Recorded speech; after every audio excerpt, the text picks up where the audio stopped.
Good afternoon, everyone. Hi, Kim Marshall. Okay? Hi. Good morning. Good morning, everybody. Or good afternoon, depending on where you are. Yeah. Welcome to Project Positive Planet. This is Mindful Leadership Mondays. And with me is three innovators in the spa and wellness industry. Kim Marshall, who is the queen of all media. Ilana Moses, who is, I think, the founder of the original Regional Spa Association. And Kim Diorsi, who's our moderator and expert in all things spa and wellness.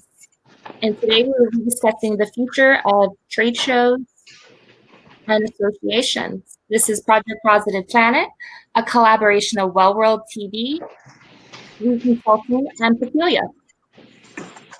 Hi, ladies. Welcome. Hello. Happy Monday.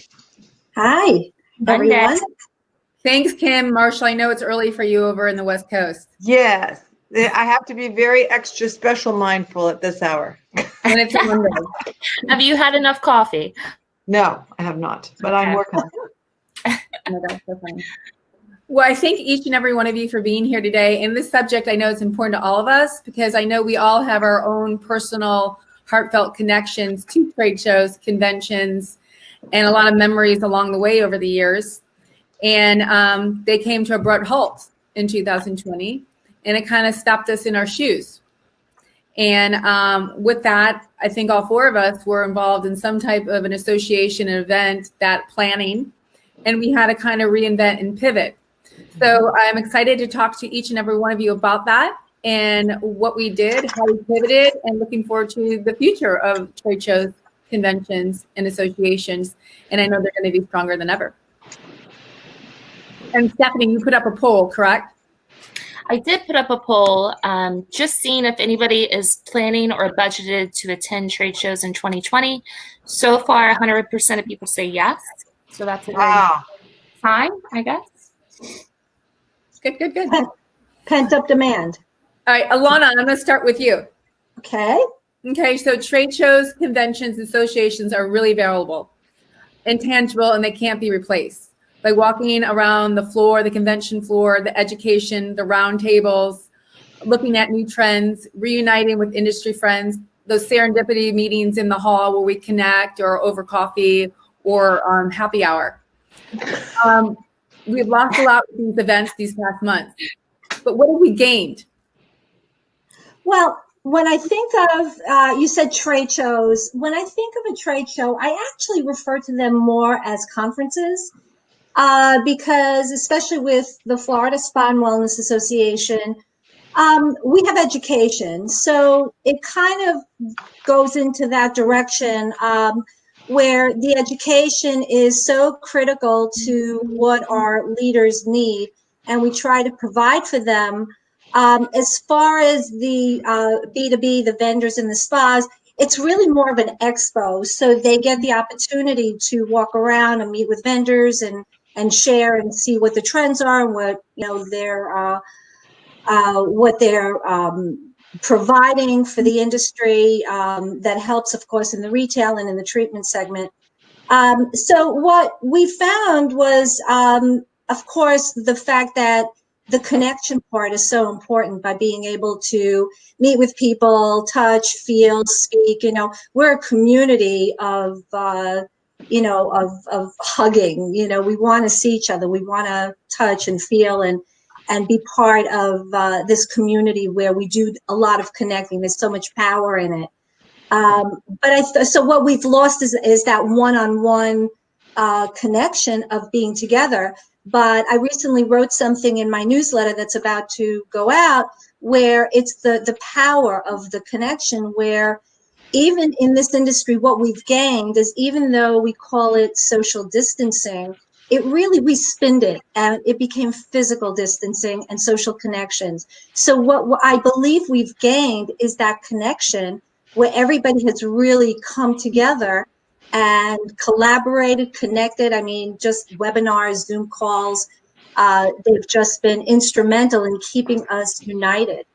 So, and even with a larger venue, such as say iSpa, they've also been so instrumental with, the toolkits. We've also done a manual toolkits and just helping to guide people so that they know how to continue to evolve in these circumstances.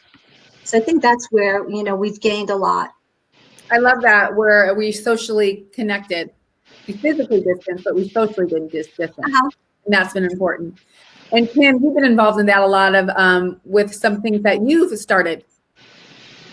Yeah, I just can't forget when this first came down, we were all like, what? I just did a video, sort of a montage of the past year of where I've been and what I've done. And it was so busy and so many places. Every month was one or two great events or coming together with people. And then to just stop in our tracks. So that Global Wellness Summit started having those master classes and those get-together calls internationally right away.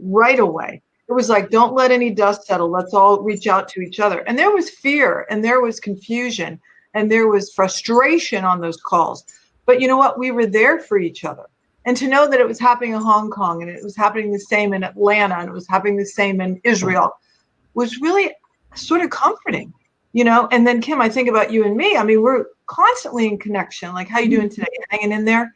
And I always say to my husband, who should we be calling?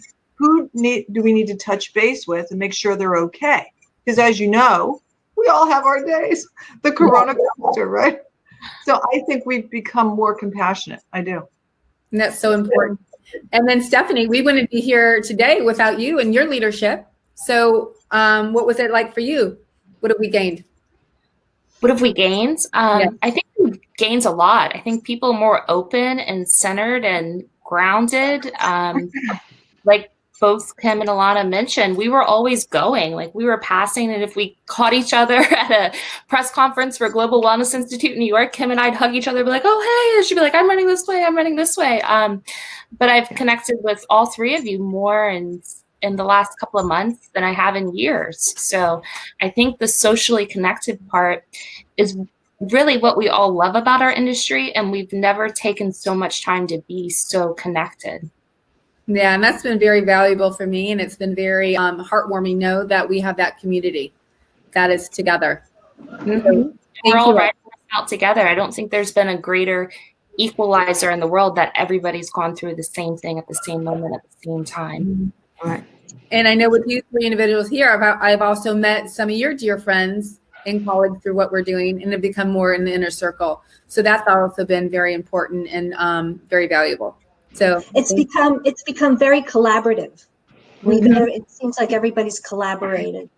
And one of the examples is you had one of these Mindful Mondays, you needed leadership or something, and I introduced you to my wonderful management friend in London. Yes. And also you had Peggy Wynn Borgman on, so Rocky and Peggy, and now they're working together. Do you know what I mean? That would have never happened. They would have never met. And then you introduced me to Greg. And then Greg was diversity, And I met Greg because I volunteered for a small business seminar kind of thing, event. And I wouldn't have met him without volunteering and trying to help there. Yeah. And Kim came on the FSA advisory board, Kim Diorsi. Yes. Yeah. Marsha was a moderator. Right. Oh my God. Help.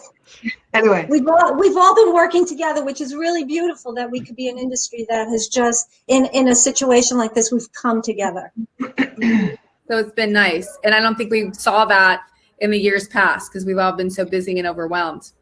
And the educational opportunities, I think we've always been an industry that you have to physically go somewhere or go to a trade show to have education. I've never seen more educational opportunities out there that are free for people to grow in this time and advance their career, which is amazing. Exactly. And I'll just throw out there that, the timing couldn't have been better for us to come up with that podcast idea for the Global Wellness Summit and to get the ear of leaders. I mean, these are CEOs, these are industry titans that, when do you get a one-on-one with them? So now anyone can listen in. It's like Kim was there and saw there's magic that happens in that one-on-one conversation or one-on-two. And then anyone can tap in. It'd be like saying, oh, I want to talk to, I don't know, Bill Gates or something, and just being able to be in an intimate conversation with them. So opening our ears is really a good thing, like that trend about audible wellness, listening more and tuning in for inspiration. I think it really helps. And like you said, tap into those people that never have time. Trying to connect with those people that have had so much time. Yeah, and with the podcast, like I've never had time to listen to a podcast. Now I make it on a daily basis to listen to one podcast. I go for a walk, I go outside, and so I'm educating myself on that podcast. And Kim, your podcasts have grown over 650%. Yeah, it's crazy because people are like, what can I hear? I feel like I'm getting a master's degree in business and sociology because just like you, who's cooking more? Me, yuck. I cook so much. Ugh. And I mean, it's quite good, but I don't like cooking. And I always listen to a podcast while I cook. I always listen when I hike by myself. And I feel like this is like taking class. Mm-hmm. And we're enriching our lives, if you pick the right one. No, they're also entertaining and they're all bring something to the table. And so very exciting. Stephanie, will brands discover that the experience has been so cost effective that future trade shows participation will be necessary or unnecessary? And what will the shift in strategy be? Yeah, that's a great question. I don't know that we have all those answers yet, so I'm not going to Nostradamus it and crystal ball it, but I can say that I think it's going to shift. It's going to be smaller groups, less participation. One, I think budgets are going to be affected majorly, and people are going to be looking to do things more cost effective. Like I've seen quite a few brands pivot from shutting down to letting all of their salary reps go to hiring, commission based. And we were already heading towards this trend, as Ilana can probably speak to, and Kim Marshall shaking her head. So the industry is definitely evolving in how we're going to do business. As far as trade shows, I think they will be smaller, more personable.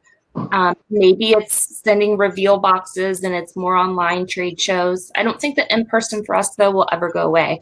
We're still going to want to see it, feel it, touch it, experience it. I just think it might be a little different. I agree. I agree, but I agree. And I definitely think you have a really strong point there.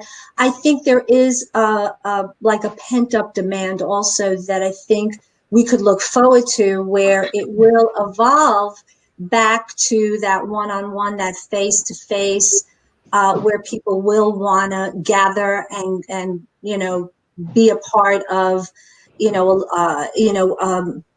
a part of an event, a conference. There's something to say about that communication, that gathering, getting together. So I think again, I agree with you. We don't know, there's so many unknowns right now, and we have to wait and see where it's headed. But I have to think that at one point we will go back to, a face-to-face event and connecting, personally, in person. It'll be phased, like all of this has been. Like I think there'll be rollouts, and then maybe someday in the year 2023 we'll wake up and things will look very different once again. But I think the sense of community is important. Like we all want to see each other desperately, and you're not going to be able to stop me from hugging all of you when I see you. So mask, right. I'm coming for you. I'm coming for you. Never forget that the Roaring 20s happened after the 1918 pandemic. And people forget quickly, but, can we take the lessons with us? And Kimmy, did you want to ask your question before I go rambling on? No, go ahead. Because, we know we can look up, and we're all friends with Lynn McNeese and Alan Scher. And Lynn wrote, as I know she's told you guys, that, they're doing twice as much work with half the staff. And we know they did the reopening toolkit that's been downloaded 180,000 times, and research on COVID-19. And then Alan Scher, that man is so giving. Like whenever you call and ask anything, he's like, sure, let me find it. Okay. So they're an information resource and an information sharing group. They said they've always been email, blogging, social media, personal connections. So it's good for now. they were primed and ready to go. And they're doing reopening videos now. And then I look at someone like Lisa Michaelis at Live Love Spa. I know that's not a trade association, but it certainly is a bringing people together in an industry. And the word love is in their title. And when you go there, you do feel loved when you're involved with them. And what's the first thing they do? They find a way, did you read about their ambassador program where products are online? And because so many facialists and massage therapists, whatever, are out of work, they have it so that if you recommend your clients to their product lines, you get a PayPal commission that week. So it's cash in the pocket. I mean, that's love, because people have to pay their bills. So how can you one-on-one directly help the chain of people that we call our spa family, right? And keeping a great awareness out there, and like helping vendors and bringing that to the customer. So that was brilliant. And they did that back in March. Yeah. They jumped on it. So Kim Marshall, what are you doing, seeing, hearing in regards to keeping the momentum going and keeping the leaders in the wellness community engaged? Well, thank you for this custom question. Because, we came up, Darlene Fisk and I came up with the idea of the Leader Livecast because she's an Instagram animal, my partner in Swell Communication.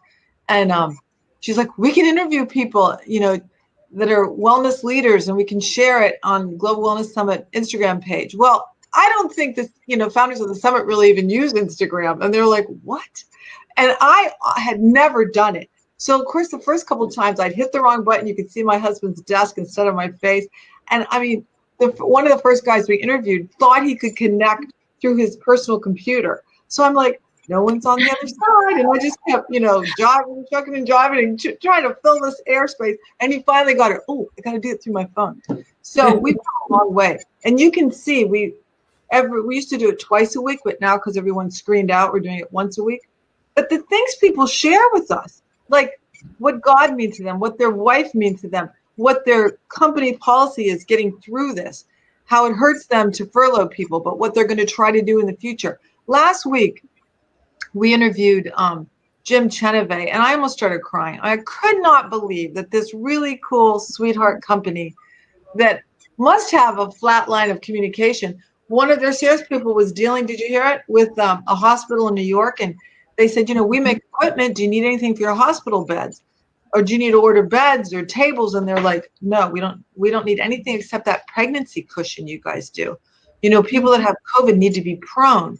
And it's terribly flat. They can't breathe, especially if you suffer from obesity on top of it. So they adjusted their pregnancy cushion so that people could lie prone and be more comfortable. Because it was like most of the day, these people are supposed to be on their belly to help their lungs. And they ran against an obstacle that hospitals had this, how it is, the, what do you call the department that procures things? It was a long process. So instead they made it a nonprofit and donated the bolsters so that hospitals could get them immediately and save lives. So they donated $70,000 worth of these bolsters. And now there's been enough time that people are ordering them. But that's our spa community. Isn't that amazing? Amazing. And I didn't think about that. Like, that's one thing that you have to think, wow. And they did that. I mean, we had that conversation with the CEO, and I said, Jim, how did your person feel comfortable coming to you? What sort of community and climate have you built in your company so people can come and say, hey, how about this idea? Let's really pivot and save lives. So anyway, we hear all kinds of experiences like that, and it just warms the heart. Like the CEO of Forbes Travel, I mean, this is a big shot guy, and they deal with like the head of, I don't know, Mandarin Oriental, all CEO level. And these guys are on Zoom talking about, here's how we can reopen. Here's what's going to happen. We're going to make it, because, excuse me, the travel industry is the #1 employer in the world, and it was cut off at the knees. So talk about rally, and try to survive. We're all in this together, as they say. Mm-hmm. Yeah, no, I think the wellness industry is very pertinent, and we are the face of the wellness industry. That's what the spa industry is. And I've seen so many companies, so many vendors, so many people, organizations that have just donated. I mean, Eminence, they're charities. They're donating Noel Asmar, donating masks. It's just one after the other. They're just jumped into the front line almost. And even organizations, associations. Look what iSpa did with that toolkit that came out, and with their town halls, and even my little family. You know, when it's FSA, it's the FSA family, because that's how we feel. We feel very united. It's our community. We've been doing this since 2009, and we've created a family where people come together and we're there to support each other. And that's the wellness community. And I have to give a lot of kudos to Belgium, starting the Wellness Day.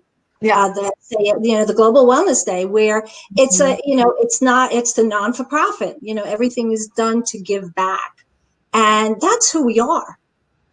And, I found out about Jim's, bolster thing on your FSA call, as well as Hyperice. They're amazing tools that you don't have to touch someone, but boy, are they needed, because all of us are like grinding our teeth, all bound up, and to have these tools to be able to self-heal a little bit. And then what they're doing with veterans, I mean, people that come out of, with injuries from the war. I mean, I'm very proud of our industry. I think it's amazing. And the spas, because all my board members, my directors, the board directors, committees, Kim Diorce could attest to this. They're pretty much in the spa end of it, and when I see how they've opened and what they're doing in the country clubs, in the spas, how they're really going by the medical protocols. They are keeping people safe. You walk into that spa, and you know what? It's still beautiful. It's got that ambiance, but it's safe. And people walking in there are safe, So I think I'm so proud of our industry. Mm-hmm. It's been a scary and a slippery slope, the journey has, but what we're seeing is blossoming and being able to pivot. Mm-hmm. Now, 2020, we all had events planned. How did it affect you, and what are we pivoting towards? Stephanie?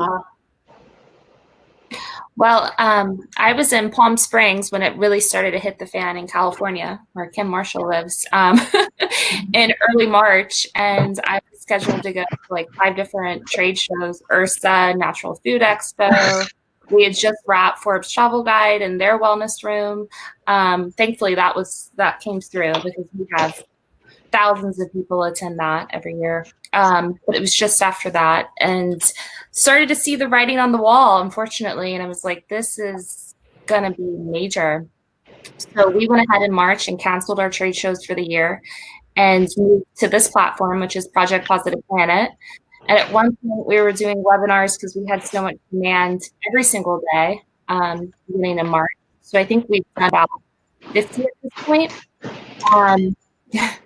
And now that people are busier and there's so much information and so many webinars out there, we've really scaled back. And we're just trying to help people that are getting back on their feet right now, with, either new projects through consulting, or just helping people find new positions or directions or paths. So that's really the focus right now. As far as trade shows, like I said, I'm taking it easy right now. I'm enjoying actually not calling vendors and planning and going through all that process right now.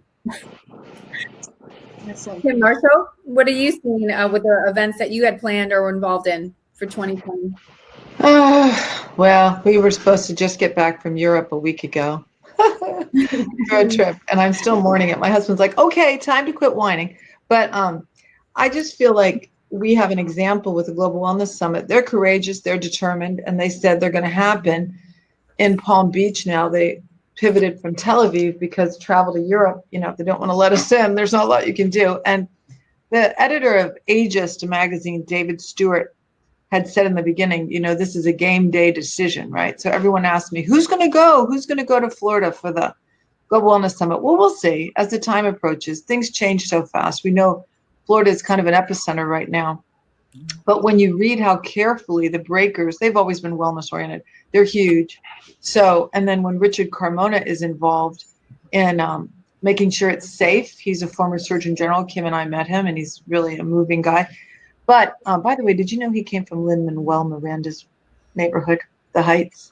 He comes from Oh, really really? very poor background, and he is such a good guy. Anyway, he would never hurt anybody. He's friends with Tony Fauci, and we know the head of the whole task force, and they're going to use amazing tools at the breakers to keep the rooms healthy, to keep the air flowing. They're already doing UV light ionization technologies, HVAC air filtration systems. So if there's an innovative way, a healthy way to have a meeting, they're going to set the standard. So that is something to see. Now, we know not everybody will go because there'll be many reasons, but those who go will be part of something that no one will ever forget, because it's a think tank of positioning wellness at the forefront of this recovery. And we need to take the mantle. We've been patting each other on the back and saying how great we are, but the world needs to realize that, hey, here is a motherlode of resources to lead the charge in recovery. And if you've been on those calls, you can hear who's percolating. And one of the sectors is wellness real estate, because there is no rich person who wants to be caught with their pants down again. They want to be totally ready in their fortress that they're healthy, or build communities where that's part of the DNA. So there is if you talk to Blue Spa, if you talk to Delos, they're all percolating right now with people wanting to build that way. So if you want to be at the forefront, that's where you'd be. But you take your chances. I mean, I don't know how many of you go on boat rides with friends or do social distance picnics where you wear a mask and you stay apart, but you pull the thing down to eat. We take that chance, right? So what chance will we take as this unfolds, as long as we keep ourselves healthy? I don't know. Yeah, and that's a good point. You got the breakers, you got Dr. Richard Cronoma, and you got the Global Wellness Summit. And those are three safe things that we all feel safe with. But put them together, and how brilliant is that, and where that's going to lead us. Right. So we're not judging people who decide not to go, and we're not judging people who decide to go. But we have to take responsibility for our own wellness. Like, no one's in my house right now, I'm not wearing a mask. But, we have to lead the charge, because there's not a lot of examples in government leadership right now. You know what I mean? So if we're in the wellness industry, we could really be beacons of light to people, I think. Well, I think, too, it's also going to be impacted by outlying factors. So with travel bans and restrictions and quarantine times, I mean, we have to see where we are in the fall. And there's just so many unknowns at this point. Yeah. Yeah, no, there's a lot of unknowns. We, when I started this year, this goes back into 2019. I mean, my events had been planned, and we had an event. We were able to do an event start the year off at Margaritaville, but we had an event, a Cinco de Mayo, at the Seagate Hotel, which was on May 5th, Cinco de Mayo. That had to be, it was rescheduled a couple of times, and I just knew it was just not safe. We couldn't do it. We pushed it off till July 21st. And at that point, the team and the management at the Seagate, we all said, we just can't do this. And we pushed it off to 2021. And now we also have an upcoming event at Ocean Reef for September 21st. And it's just so fluid. We don't know what it's going to be like. Right now, numbers are surging. So we have to see there's so many unknowns and variables, and we just have to kind of see how we're going to do it. If we're going to do it, we're going to do it with all the, steps required to keep it safe, social distancing, masks, and yet still try to pivot to make it a really good experience. So, and again, we're looking to move forward, but it's only going to be done if we're kept safe. That's the main concern. And that's a really good point, if we're keeping safe.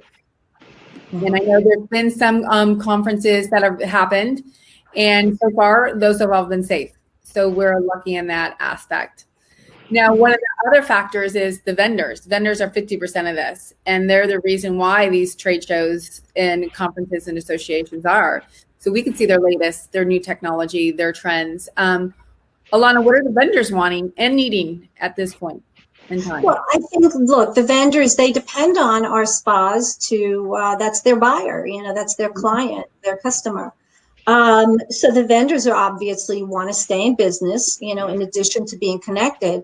What we've done with the FSA is that we call it Meet the Masters. So all our vendors, we consider them our masters, and we created a platform. Like Stephanie was saying, we've all started with Zoom calls and webinars and any which way that we could just stay connected, especially when everybody was home. It's opened up a little bit now, but when we were all home, that's how we just stayed in the loop. Vendors want to show their products. Vendors need to show their products to stay in business. We've made it complimentary. We've opened it up so our vendors are free to, highlight their brand. We do it through social media. We do it through any way that we can help our vendors to promote their brand, and especially people that were providing PPE products, and any kind of equipment that was going to help our spas open. They were getting their message out, like you were talking about Living Earth Crafts, Noah Lasmar, Paul Wright, was instrumental with sanitation, Cheryl Hartzau from TNG Worldwide. So all these people that had product to really help us get through a safe opening and spa experience have all been on the front lines, and as far as being able to promote their brands. So I think until we are able to get back together, I think that this is the way that we've been able to accommodate our vendors. Thank you, Ilana. And Stephanie, what are you seeing? From vendors? Yeah. I think we have to be honest. It's a struggle for all vendors, and a lot of them have pivoted. They've been really brilliant from the get-go with working on PPE and, shifting their business models and getting into sanitation and different things like that. Whenever you look at the effects of the pandemic, there was a report in early March. This isn't a couple of months thing. This is going to be a couple of years and on. So I think eventually they're going to want to get together person to person. I know they're all working hard and strategizing, and many of them I talk to are just trying to stay afloat, hopefully bring their employees back. But I know a lot of them are in very troubled times. And so, I know them, like, they have all had downtime. They haven't had any downtime. They have to be marathon right now. Particularly the small business owners that are waking up every single day. You also have to think from the vendor standpoint too. It's such a cash model, and these guys have to buy things in major quantities. So they have POs that weren't fulfilled for the year. They're sitting either on a lot of inventory, or maybe they don't have the cash to get new inventory. There are struggles. I wouldn't trade places with any vendor owners right now. I know. It's so sad. And we love these guys. They work so hard. They work so hard. And so if you have, if you are a person of leadership in a spa or a wellness center, I would reach out to your vendors too. And I know they're reaching out to you and saying, hey, how are you and your staff doing? But, they're a huge part of our community as well. So I would be reaching out and having conversations with those folks. Yeah, and keep in mind that they haven't had any downtime. They haven't had a day to relax. It's that marathon and that they're keep having to go through. No, so, for service, if you're open, give them some love. Make them come and sit and relax. No, we definitely have to give them a lot of love, and that's we try to do that because they are struggling and they are working. They're going from like a ping pong ball, back and forth, because they really do have to. They support our industry. Without them, we don't have. They really make our industry happen. So we definitely, and I come from a vendor mentality. I used to be a vendor, so I know what it's like. And just to plan, and you have to forecast what you're gonna, what you'll need. So they really have a lot to deal with in trying to get through this situation and just be there for us, because they're our support system. And I know so many owners or managers or people that have taken pay cuts or technically not paid themselves at all to help other people and keep the business afloat. So they really are the true warriors of this. We can think of so many examples. Like I'm sure you guys know Michael Bruggeman. He was just investing, his life savings into a new non-gender line that was so inclusive and amazing and certified organic and all that. And then to have, the shipments delayed from Europe of the ingredients. And it was Italy. He was having the bottles manufactured in Italy. Yeah. And I'm like, the world needs this line. If we don't know that by now, that the world needs inclusivity, stability, affirmation, belonging. The tagline was the science of belonging. Well, what about the social unrest? That's what people were saying. I'm important too, everybody. And so it's heartbreaking because, it happens first in the spa industry, right? When there's innovations in the product space, it happens first with us. And then you see Revlon and Claire and all those follow suit. But and then they buy up the successful ones. Pardon me? And then they buy up the successful ones. Yeah. So this is it's like an incubator of retail business products that needs to happen. And, everyone's been cut off at the knees. You can just see it. And when we see things like the big long-time employees, directors of marketing, PR, and wellness at corporate companies are gone now. They're gone because this is survival mode where it's heads in beds. What was the main thing that hotels provided? A room to stay in on the road, lodging, right? And the ancillary stuff is not, it's like the, ship filling with water. You got to throw out the non-essentials. So it's going to be a building back, and we're going to have to. It's almost like a human chain. We're there for each other. We hold on to each other. We find a way to survive, and we keep floating.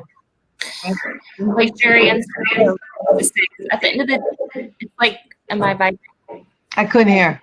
Oh, Jerry Inzarello, the former CEO of Forbes, used to always say, "We're all just innkeepers. That's all we are." That's how this industry started. We're all just innkeepers. Yeah. Now, we have the vendors and we're supporting them. And then we have the spa directors, like you just said, Kim, a lot of them are no longer in those positions, or the wellness, the PR. What are they needing right now? And how can we help support them while we go through this? Stephanie? That's a tough question. I'm getting coffee. I'm in California. Hold on. Repeat that again, Kim. She needs to wake up. How can we help the spa directors, the ones attending the conference that don't have that education, that aren't seeing the latest trends? How can we help them and guide them why we're not able to go see each other live and in person? Well, like you said, these webinars have been great, and there's so many awesome organizations doing them. And I think for people in remote locations like the Caribbean, who knew, you know what I mean, that we would come together as an industry. And this is such a phenomenal opportunity for people that haven't been to go to the trade shows. I mean, there's a lot of trade show regulars, right, that are at every single trade show, but you have to think of all of the people in the industry that never get to go to one trade show a year. I have a call later today with a lady with a small spa in Trinidad about new product lines. I think mentorship is really what is lacking in this industry. GWI had a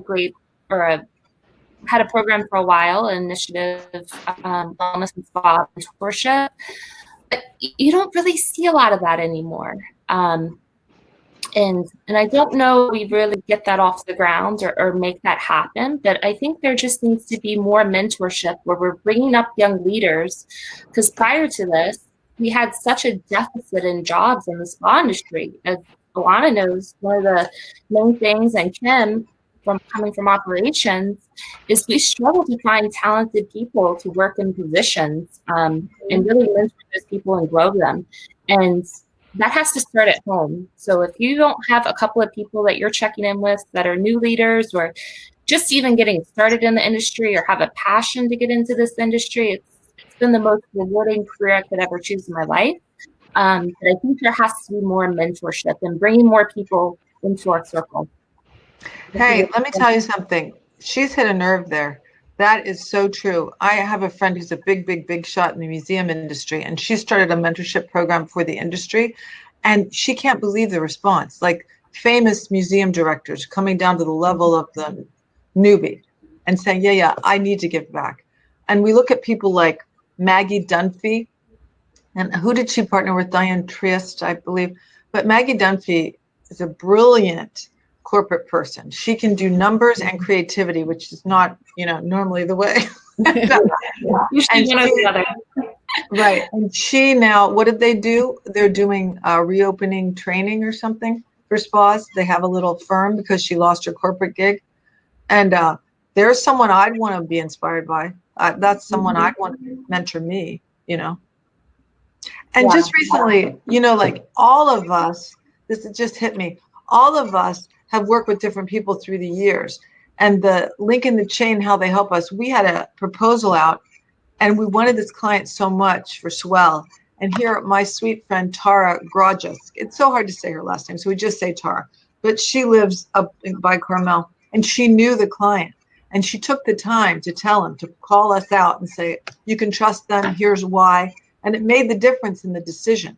Wasn't that amazing? That's the gift that keeps on giving. When someone takes the time to go, oh, I can vouch for them. And I really would say, this is why. Do we take those opportunities and do that for people that may be transitioning and trying something new with their career, right? Or I have an open door policy too. If somebody sends me a resume and wants help tweaking your resume, your professional profile, I think that's so important, just coaching people on that, because maybe they have the technical skills, but they don't have the right skills to even get into the room on paper, is a big thing as well. And just, finding those people and helping them throughout their career and talking with them. I just don't feel like we do enough in this industry. I think there's a little bit about being seen in this industry that's gone away with conferences. Who can I connect myself with and take a photo with? And maybe that's in every industry.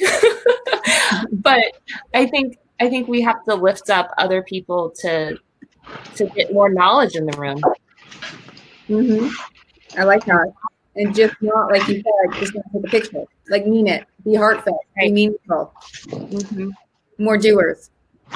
More doers. Well, they're the future. So yeah, they're the future. So we always want to be putting out to the next generation, to the forthcoming. Pay it forward. Well, you've done that. You do that with Katrina. Like, you really mentored Katrina, and she became like a daughter to you. Yeah, Katrina has really, here is a whippersnapper, young and just very anxious to learn and grow, and she's done an amazing job. And she just takes the bull by the horns and she runs with it. And there are a lot of people that are, there are so many people that are in that position. They're just dying to learn. They want to get ahead. They're passionate. They're passionate about a lot of their industry, and they want to succeed. And, when you have that passion, it doesn't feel like work. Then it's just something that you just enjoy. We also have like Suzanne Holbrook, who is an amazing mentor and very involved and, corporate leader. And I know that she has provided so much, you talk about mentorship, education. She has really taken people by the hand, guided them, based on her knowledge, and has really helped cultivate a lot of these young leaders. And she's very involved in the industry, and I think that's what helps us grow. Mm-hmm. I know I've had wonderful mentors over the year, and all three of you have helped me and mentor me in some way.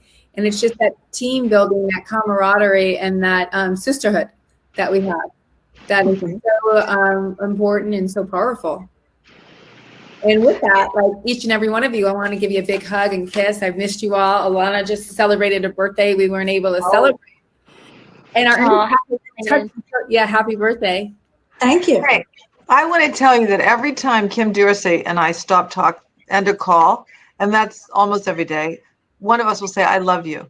And I'm going to get choked up, but my son hears that. He's 20 and he hears that. And he's like, is that someone you work with?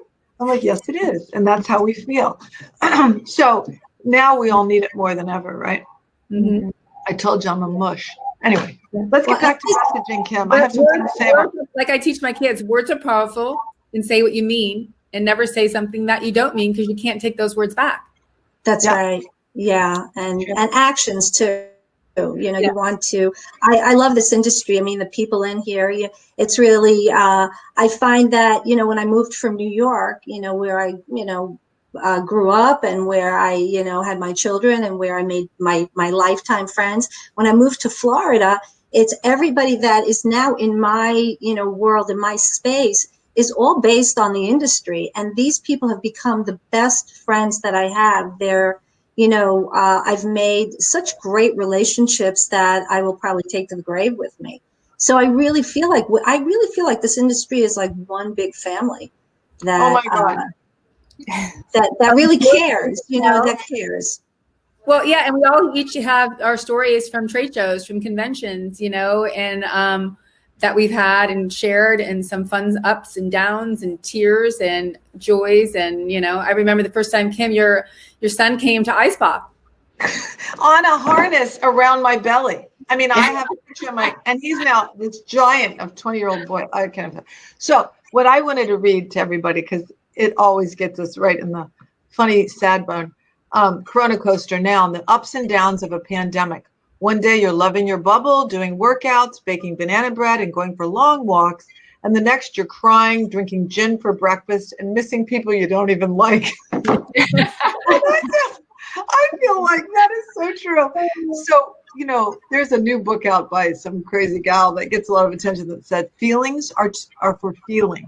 Feelings are for feeling. So each of us go through something on these days that we can't be together. So can we be there for each other? It's okay to cry.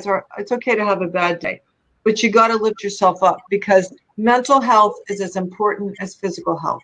So we lift each other up, right? Mm-hmm. So we do. And I'm sorry.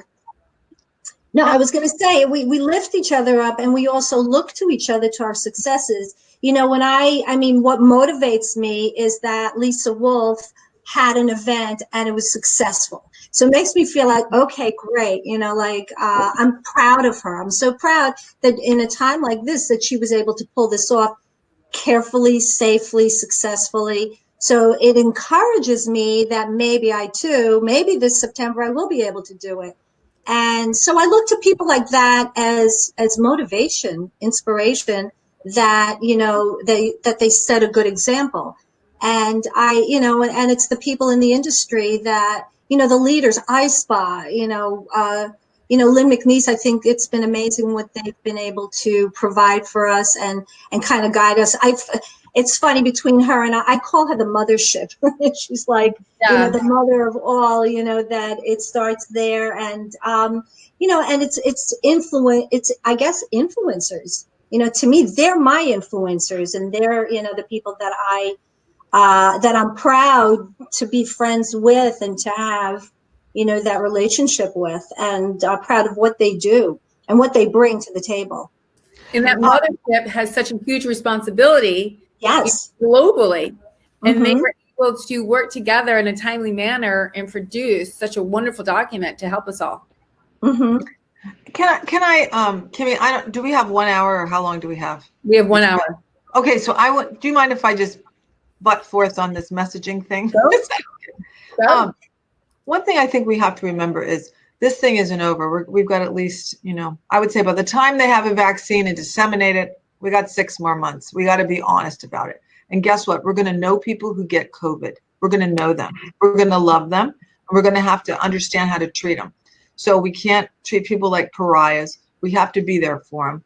So start thinking about it now, because this is a pandemic, and we need to it's not a separation, it's a coming together. So for messaging, which Kimmy, you said you wanted to hear my thoughts on messaging through this. For a company, you have to message when there's news. You don't want to put out a message just to do it. You don't want to just go through the motion. So do you have something solid to share? Also, there's different messages for different communities, different audiences.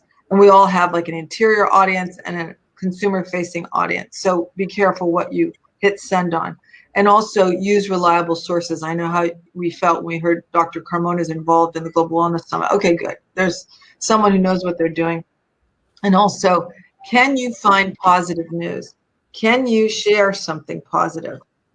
Just hashtag positive planet, because we need all the help we can get, right? So if you're doing something, can it benefit feeding schools, kids that can't get lunches at schools? I know, Kim Dearcy, you've been involved in so many food bank things, anybody you can help. So are we looking for the light and sharing that light? I think it's really crucial. Yeah. Well said. Mm-hmm. Yeah. Bravo. So Kimmy, what else?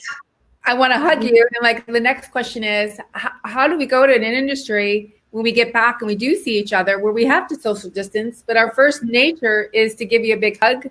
I know my daughter saw one of her best friends for the first time in a month. She got out of the car to go to a social distance lacrosse practice, and she went to lick her on the face. And I am like, stop screaming, don't, you can't do that. But it was natural for these girls, and it's natural for us. It's so hard. It's so hard, and especially if you're a kissy person. I know that, me personally, I'm a hugger. I see someone, I give them a hug.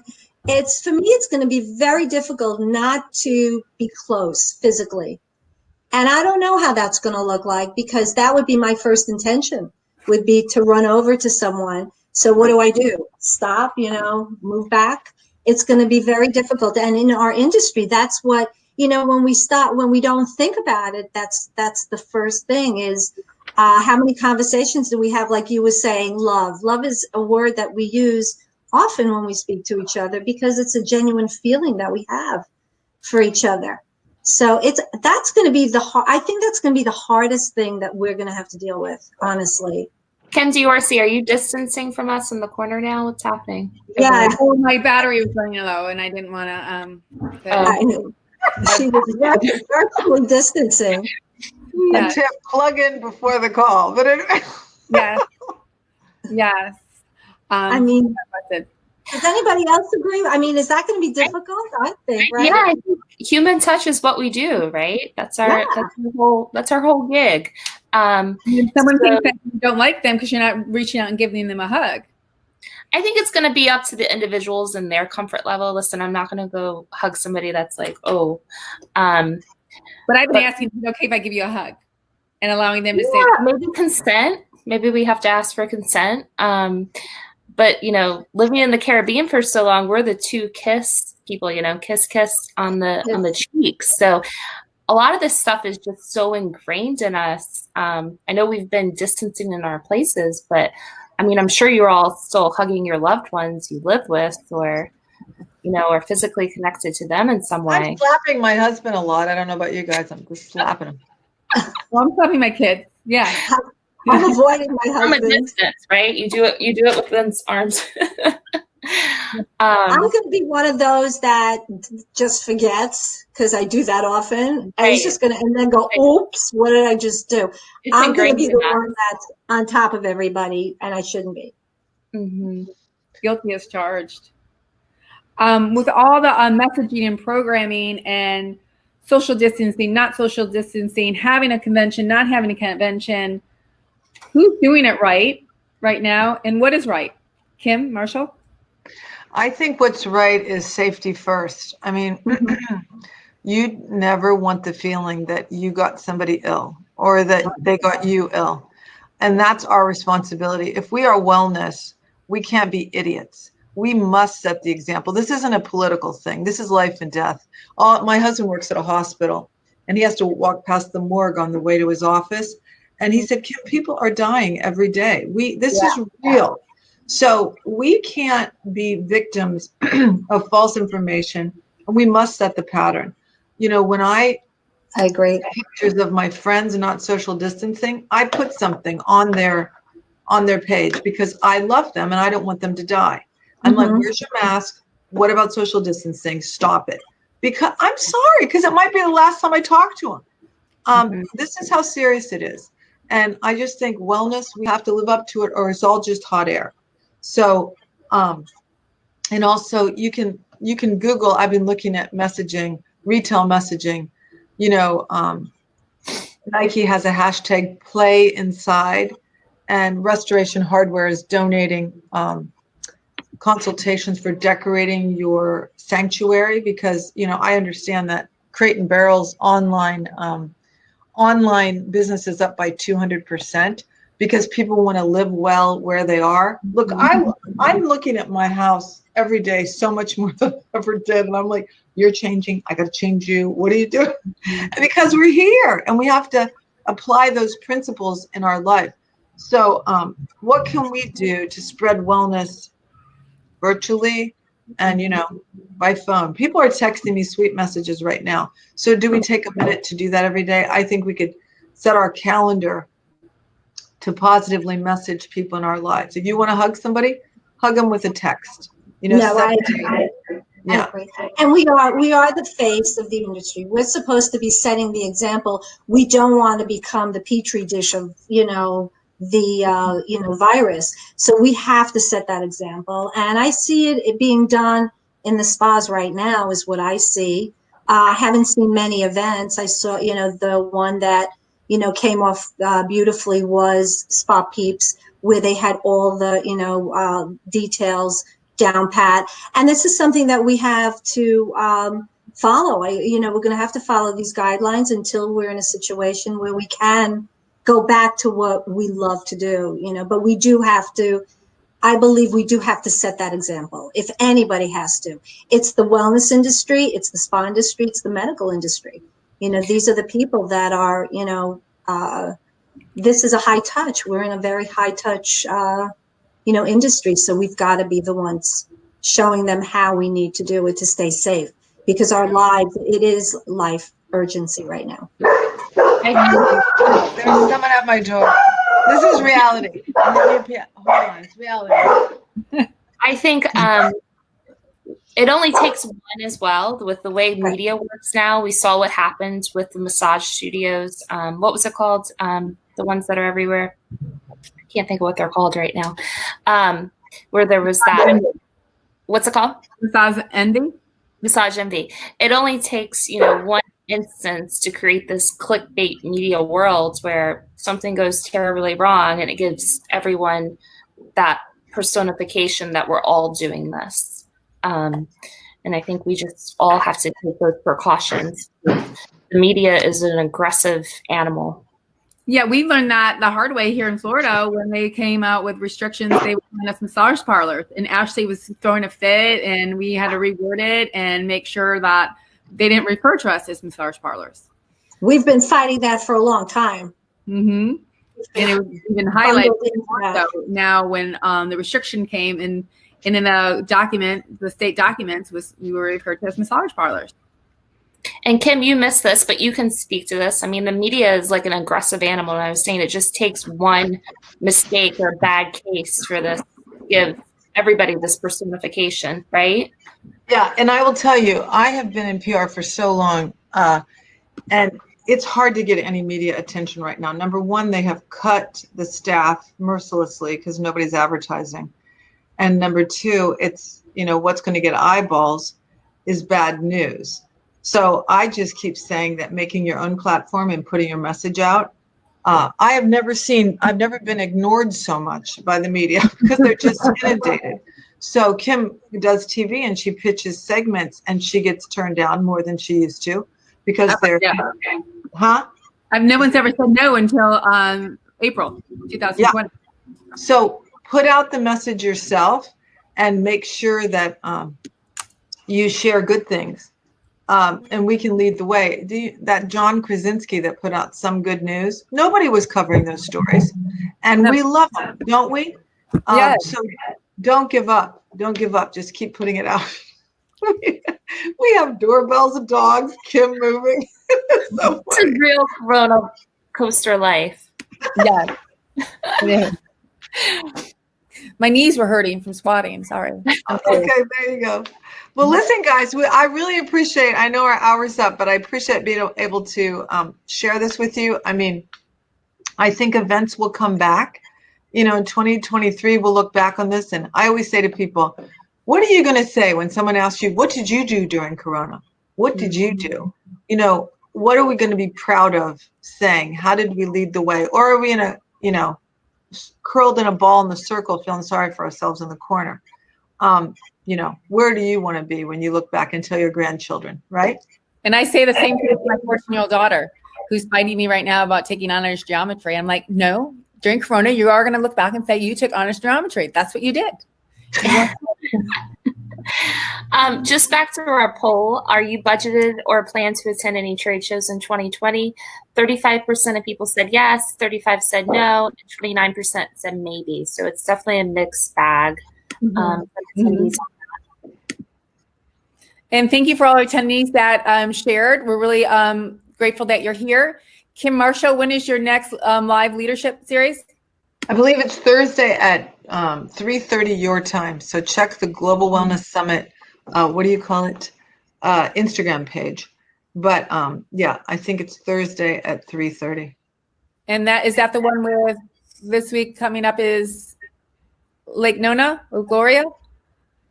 I believe it is Gloria Lake Nona. But we'll send a little note out to everybody. That you caught me off guard. I don't know who's next. But anyway, Love is Business Strategy is Wednesday, and then the webinar, and then with Mia Kirikos, and then Thursday is our Leader Livecast, from what I remember, at 3:30 Eastern. Okay, and Stephanie, what do you have this week? Anything other ones coming up? No, we have one. We've done a Project Positive Planet series with Kim Collier. So the final one in that series will be next Friday, so a week from this Friday. Okay, and Ilana, you have one coming up too, Meet the Masters. Yeah, we have actually. We believe it's going to be the FSA task force because it's education. Meet the Masters is more for our vendor platform. It's going to be on diversity in the wellness workplace, and we have 2 featured guests that will be speaking about that. We're shooting for Thursday, and I'm hoping that we'll be able to, get that settled and get that down pat. All right. And I know all 3 of your events will be successful. You guys are wonderful. Thank you so much for joining us this Monday morning. Be safe.